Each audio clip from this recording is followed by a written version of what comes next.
Hello friends, welcome back to my channel Richa Umrao. और आज हम पढ़ने वाले हैं NCERT class 6 geography chapter 4 maps. इससे पहले हमने ग्लोब्स के बारे में पढ़ा था। जब हमें पूरी अर्थ की स्टडी करनी होती है तो ग्लोब्स बेटर होते हैं, लेकिन जब हमें अर्थ का कुछ पार्ट यानी जैसे कंट्रीज़ या कोई स्टेट, टाउन, इन सब की स्टडी करनी होती है तो मैप्स यूज़फुल होते हैं। तो मैप बेसिकली अर्थ के किसी भी पार्ट की ड्राइंग होती है जब हम उस ड्राइंग को फ्लैट सरफेस पे ड्रॉ करते हैं अकॉर्डिंग टू स्केल। मैप से हमें ग्लोब से ज़्यादा डिटेल इन्फॉर्मेशन मिलती है। मैप्स कई टाइप के होते हैं, बट यहाँ पे हम 3 टाइप के पढ़ेंगे।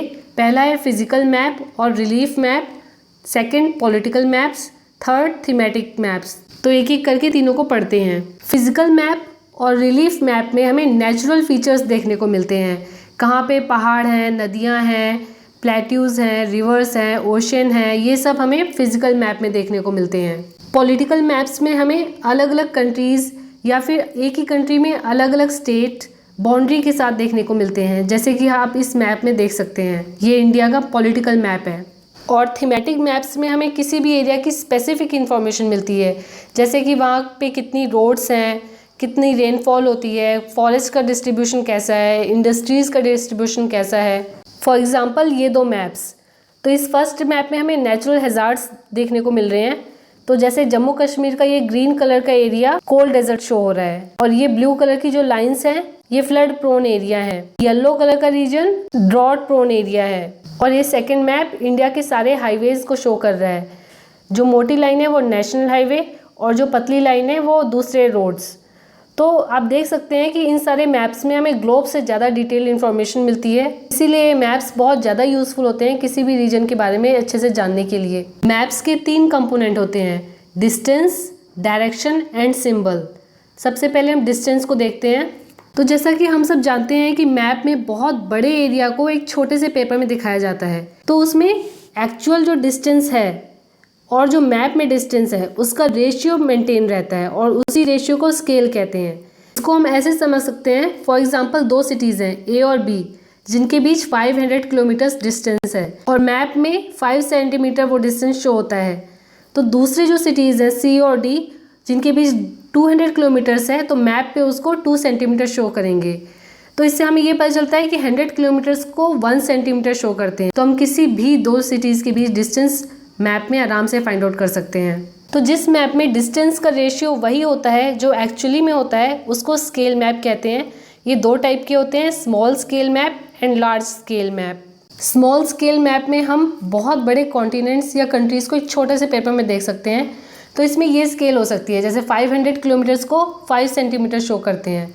लार्ज स्केल मैप में हम इसके कंपैरिजन में एक छोटे से एरिया को मैप में शो करते हैं, तो इसमें ये स्केल हो सकती है, जैसे कि 500 मीटर्स को 5 सेंटीमीटर में शो करते हैं। इस चीज़ को आप इस पिक्चर से समझ सकते हैं। जैसे पूरे इंडिया का मैप हम देख रहे हैं तो ये स्मॉल स्केल मैप है, बहुत बड़े एरिया को हम देख रहे हैं। बट अगर सिर्फ दिल्ली का एक मैप देख रहे हैं तो वो लार्ज स्केल मैप है। मैप्स का सेकेंड कॉम्पोनेंट डायरेक्शन है। आपने किसी भी मैप में नोटिस किया होगा कि एक कॉर्नर में एन लिखा रहता है। उस एन से हमें पता चलता है कि नॉर्थ डायरेक्शन कौन सी है, और जब नॉर्थ डायरेक्शन पता चल गया तो हम सारे डायरेक्शन फाइंड आउट कर सकते हैं। तो जो मेजर डायरेक्शंस हैं north, south, east and west, उनको कार्डिनल पॉइंट्स बोलते हैं। और भी 4 इंटरमीडिएट डायरेक्शंस होती हैं। नॉर्थ और ईस्ट के बीच नॉर्थ ईस्ट डायरेक्शन, ईस्ट और साउथ के बीच साउथ ईस्ट डायरेक्शन, वेस्ट और साउथ के बीच साउथ वेस्ट डायरेक्शन, वेस्ट और नॉर्थ के बीच नॉर्थ वेस्ट डायरेक्शन। हम किसी भी प्लेस की डायरेक्शन कंपास से इजिली फाइंड आउट कर सकते हैं। कंपास की जो मैग्नेटिक नीडल होती है वो हमेशा नॉर्थ साउथ डायरेक्शन को पॉइंट करती है। अब बात करते हैं मैप्स के थर्ड कंपोनेंट सिंबल की। तो ये बहुत इंपॉर्टेंट कंपोनेंट है मैप का। मैप में बिल्डिंग्स, रोड्स, ब्रिजेस, ट्रीज, इन सब का एक्चुअल शेप और साइज ड्रॉ करना पॉसिबल नहीं हो पाता, तो हमने इन सब के लिए कुछ सिंबल्स रखे हैं जिसको ड्रॉ करके हम आसानी से पता लगा सकते हैं कि वो पर्टिकुलर चीज़ वहाँ पे प्रेजेंट है। फॉर एग्जाम्पल अगर इस टाइप का सिंबल रोड को डिनोट करता है और मैप में हमने ये सिंबल ड्रॉ कर दिया, तो हमें पता चल जाएगा कि वहाँ पे रोड है। ये सिंबल है किसी भी मैप में, तो वहाँ पता चल जाएगा कि कुआं है।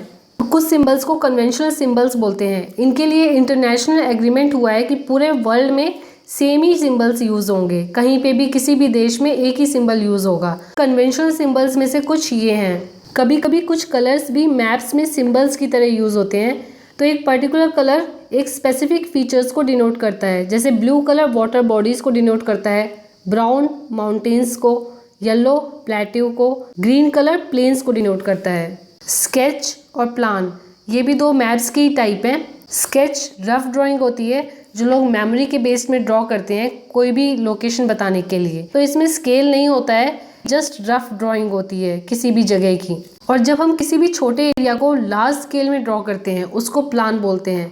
जैसे घर बनाने के टाइम हम घर का नक्शा ड्रॉ करते हैं तो किसी भी रूम का क्या डायमेंशन होगा, क्या लेंथ होगी, क्या ब्रेड्थ होगी, तो उसकी ड्राइंग को प्लान कहते हैं। तो ये था हमारा बहुत ही easy chapter 4 maps.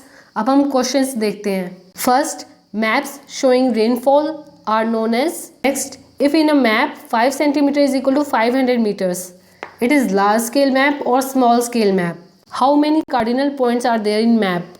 Compass magnetic needle always point towards which direction?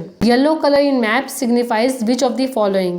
Mountain, plain, plateau, desert. Convention symbol this indicates first railway line, second boundary of state, third metalled road, fourth unmetalled road. Next, what is the difference between sketch map and plan map? Next, dash dash dash is a drawing of a small area on a large scale. You have to fill in the blank. Next, a scale is necessary for first map, second sketch, third symbols. I hope आपको इन सब के answers आते होंगे। ये सब इसी lecture पे ही based questions हैं। अगर किसी भी क्वेश्चन में कंफ्यूजन है तो आप कमेंट बॉक्स में पूछ सकते हैं। Thank you friends for watching. If you like this video, please subscribe my channel.